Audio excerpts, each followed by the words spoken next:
حضرت معقل ابن سنان کہتے ہیں یزید ایسا بد کردار شخص ہے جو شراب پیتا ہے اور محرمات کے ساتھ یعنی سوتیلی ماں اور بہن اور بیٹی کے ساتھ زنا کرتا ہے۔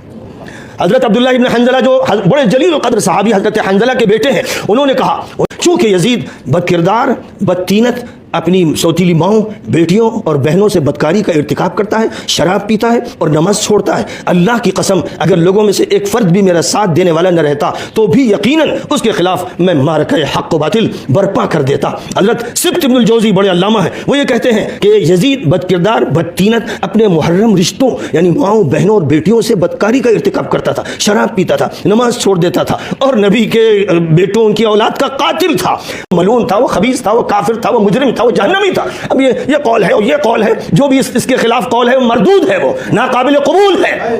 اور صرف یہ ہے کہ وہ ملعون تھا، صرف یہ ہے کہ وہ ایمان نہیں رکھتا تھا، اور میں اس کے بھی دلائل آپ کے سامنے بڑی وضاحت سے رکھ سکتا ہوں۔ بڑے بڑے ائمہ نے اس کو کافر کہا ہے اور کم از کم درجے میں وہ ملعون ہے، لعنتی انسان۔ اور میں نے آپ کو بتا دیا کہ بات تو وہاں سے شروع ہو گئی تھی جب خلافت راشدہ کے خاتمے کے لیے ایک ڈینڈ پورا ٹوٹ پڑا تھا، جن کے بارے میں نبی نے فرمایا تھا ان عمارا تقتله الفئة الباغیہ یدعوهم عمار الى الجنہ ویدعونه الى النار۔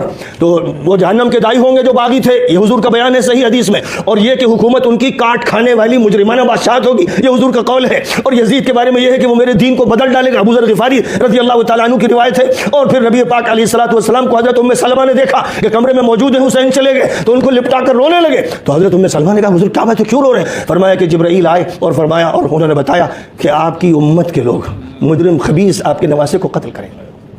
اور پھر اور ایک مٹی لائے کربلا کی، اور یہ کہا کہ جس وقت ان کا قتل ہوگا یہ مٹی سرخ ہو جائے گی۔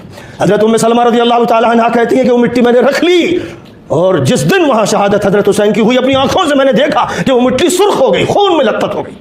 حضرت عبداللہ ابن عباس رضی اللہ تعالیٰ عنہ کہتے ہیں کہ میں نے خواب میں نبی پاک علیہ السلام کو دیکھا کہ بال بکھرے ہوئے ہیں، چہرے پر گرد ہے، غبار ہے، اور ایک شیشی میں خون جمع کر رہے ہیں۔ میں نے کہا حضور یہ کیا ہے؟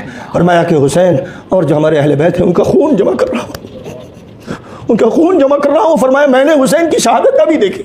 حضرت عبداللہ ابن عباس کہتے ہیں کہ یہ وہی وقت تھا، وہی دن تھا، جمعے کا دن تھا، 10 محرم کی تاریخ تھی، سن 61 تھا، جس وقت ادھر قتل حسین ہو رہا تھا اور میں حضور پاک علیہ السلام کو خواب میں اس حالت میں دیکھ رہا تھا۔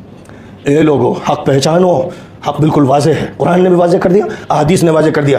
جو لوگ بھی فتوی بازی کرتے ہیں، جھوٹ بولتے ہیں، الزام تراشی کرتے ہیں، خدا کی قسم وہ یزید کے ساتھ جہنم میں جائیں گے۔ وہ مجرم ہیں، وہ خبیث ہیں، بدتینت ہیں، نبی کو اذیت دینے والے مجرم، جن کے بارے میں قرآن نے کہہ دیا ان الذین یؤذون اللہ ورسولہ لعنهم اللہ فی الدنیا والآخرہ واعد لهم عذابا مہینا۔ ایسے تمام مجرموں کے لیے اللہ نے اہانت والا عذاب طے کر رکھا ہے۔